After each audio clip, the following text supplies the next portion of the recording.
Sziasztok! Boldog új évet kívánok mindenkinek! Ha most először látod a műsoromat, üdvözöllek! A csatorna vinilalbumok, hangszedők összehasonlításával foglalkozik, de kalandozunk a hifi világában is. A mai tartalomban egy pár hangfalról lesz szó, ami az olcsó belépő szintű hifi témát érinti.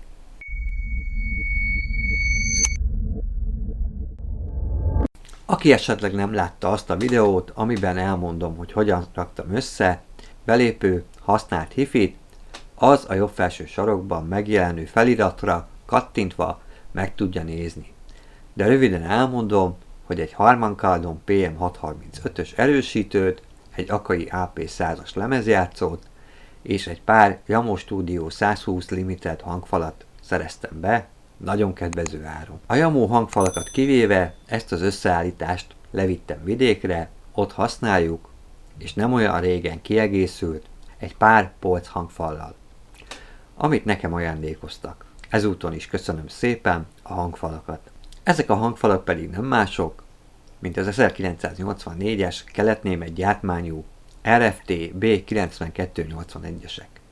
Természetesen javítani kellett őket, a középmagas sugárzókat újra kellett peremezni, ami 6500 forintomba került. Nézzük meg ezeket a hangfalakat.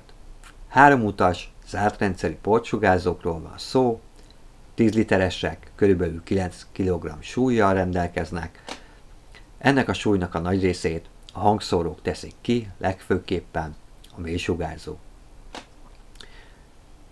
A doboz anyaga forgácslap, ami nem túl vastag, de nem is vékony. Nagyjából megfelelő vastagságú. Egy kis merevítést azért elbírt volna. A belseje rezgéscsillapító anyaggal van bélelve mindenhol.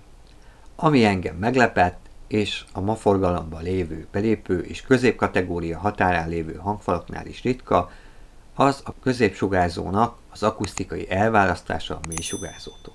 Ez nálam egy óriási piros pont. A hangváltó tisztességes mennyiségű alkatrészből van összerakva, de ebből 3 fél is készült, amik jól dokumentáltak. Ez akkor jön jól, ha módingolni akar az ember. A magas sugárzó átlátszó anyagból készült, kupolás kialakítású, a magas hangok jobb visszaadása érdekében.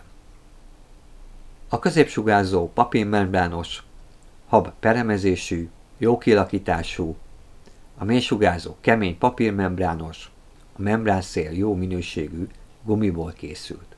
A mágnes nagyméretű, nagy átmérőjű és súlyos darab. Már ránézésre is masszív kialakításának tűnik, azt kell mondjam, az is.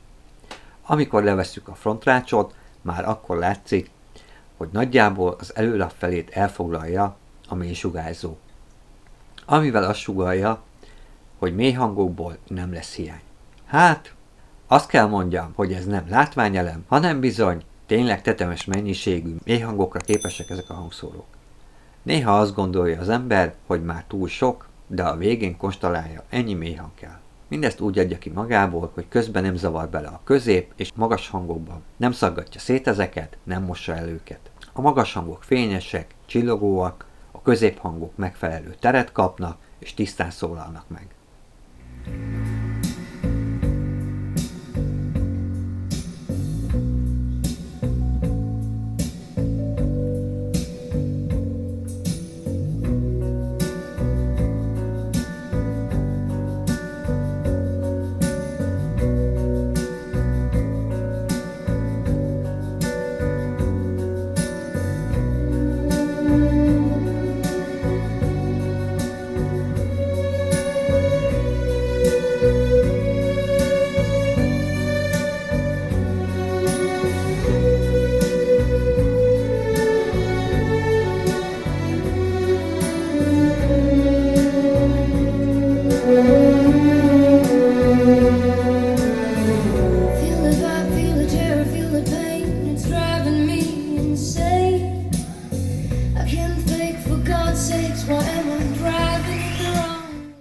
Talán egy negatívumot tudnék mondani, de ez lehet csak az én hallásomnak tudható be, ez pedig a közép és mély hangok közti átmenet. Lehetne finomabb. Ezt egyébként lehet a hangváltó módosításával finomítani.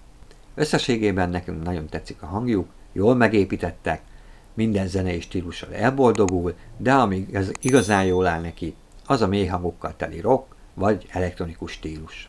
Aki hozzájut valamilyen módon egy pár ilyen típusú hangfalhoz, erősítőben olyat kössön elé, ami paramétereiben minimum tudja azt, amit a hangfalak. De ha egy kicsit szombosabb az erősítő, az sem fog gondot jelenteni, mert ezek a portsugárzók 86 decibel érzékenységűek, ezért kicsit hajtani kell őket. El vannak látva védelemmel, ami túlhajtás esetén bekapcsol. A különböző portálokon vannak eladó példányok, az áruk állapottól függő, láttam már 8000-ért, de 25 000 forintért is.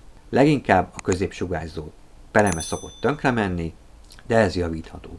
Dizájnban igazi, hamisítatlan 80-as éveket idéz. Mindenkinek csak ajánlani tudom ezeket a portsugárzókat, egy meghallgatás erejéig mindenféleképpen. Köszönöm a figyelmeteket, ne felejtsetek el feliratkozni és lájkolni, ezzel támogatjátok a csatornát, találkozunk legközelebb.